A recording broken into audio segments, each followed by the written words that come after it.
Doting dad spends £1,000 on prime energy drinks as Christmas presents for sons. Stop it. Get some help.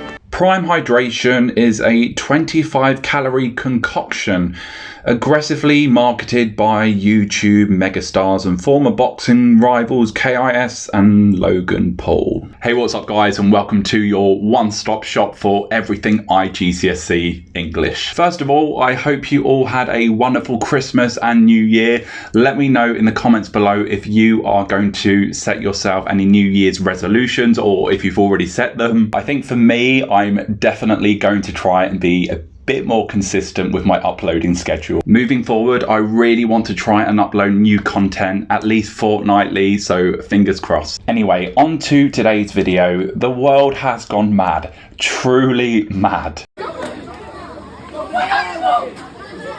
And I'm sure you are all familiar with the latest fad, and it's in the form of a drink, and that drink is known as Prime. Yes, I know I'm a little bit late to the party, but recently a shop called Aldi in the UK, I believe it's a German brand, they had a brief sale of the drink. There was a limited amount shipped from the States and people went nuts. And this is after Christmas and New Year, and unbelievably people are paying a lot of money to get their hands on these drinks, way over the recommended retail price, which I think is a couple of British pounds. But what does this have to do with anything? Well, I thought I'd use this madness as inspiration of sorts to create a non-fiction piece, specifically a journal entry, and one of the prescribed text types that you need to know for paper 1. And remember, to succeed with question 3, the extended writing response, you need to be able to successfully assume the role of a character. So I thought I'd assume the role of a disgruntled shop worker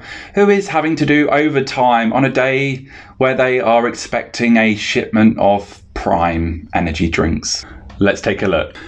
I just thought I'd put pen to paper before I reluctantly bear the cold weather and drag my weary feet to work for the overtime I requested. Today is not going to be a typical shift. Yes, both Christmas and New Year are over. However, my manager announced last week that we'd be getting a small shipment of prime drinks to the store. I, like the majority of my colleagues, had no idea what he meant by this or what this elusive drink was. To my surprise, my manager then promptly showed us a few YouTube clips in our morning briefing, and it soon transpired that this drink was like gold dust. You just can't get it anywhere, and people are going crazy for it. My manager warned us that people would be queuing early for it and to expect complete carnage. Great. I thought it was time to wind down a little after the festive period. Obviously not. I still can't wrap my head around the fact that the world is going crazy for what seems to be a watered down energy drink of sorts. 2 hugely successful YouTubers are behind the brand. I forget their names.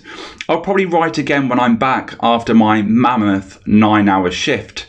God, please give me strength. I'm going to need it. I'm home. Yes, I'm finally home. It was touch and go whether I'd survived the mob of Neanderthals desperate to get their hands on a bottle of prime, but I survived relatively unscathed.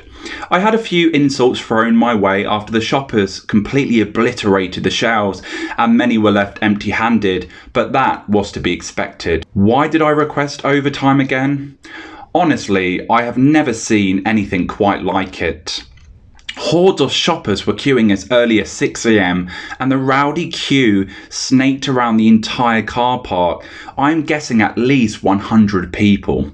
At 7 AM my manager opened the doors and, well, you can guess what happened next. Complete mayhem. The store was soon thronged with people, their eyes fixed on the prize, a bottle of prime. The fact that my store had limited 3 bottles per customer didn't stop their valiant efforts to secure them.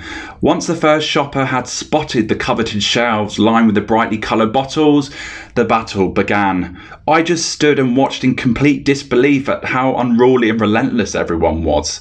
There was pushing, there was shoving, there were punches thrown. Yep, you couldn't make it up. I stood on the periphery of the mob and watched young children diving into the shelves, adults snatching bottles from other adults, and people trying their luck by greedily grabbing more than 3 bottles. I think the carnage lasted about 10 minutes max, then each and every shelf had been wiped clean, bare, every single bottle claimed. It was an eventful shift, to say the least. I feel like I'm going to be haunted by nightmares of fluorescent coloured bottles for a very long time. I still can't get over what I witnessed today, the chaos, the shouting, and the complete insanity of it all. I've just finished reading a few online articles and people are sticking the bottles on eBay. A prime example of the world gone mad. Maybe I've lost touch with what it means to be cool. I remember following fads when I was younger. Sunny Delight springs to mind from the early 2000s.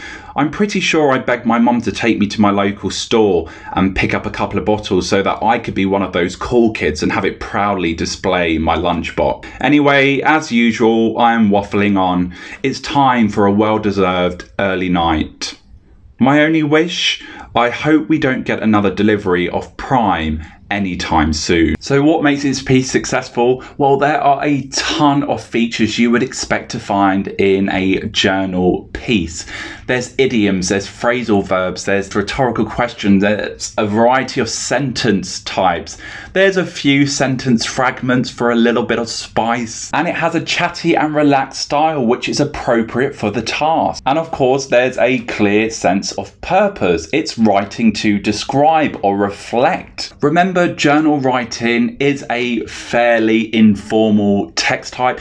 Don't be afraid to break, I guess, traditional grammar rules. And last but not least, make it engaging, make it accurate, and hopefully you should end up with a successful journal entry. And that's all for today, guys. Again, let me know in the comments below if you've made any New Year's resolutions or if you've even tried this Prime drink. I've heard it tastes pretty foul. Until next time, bye bye.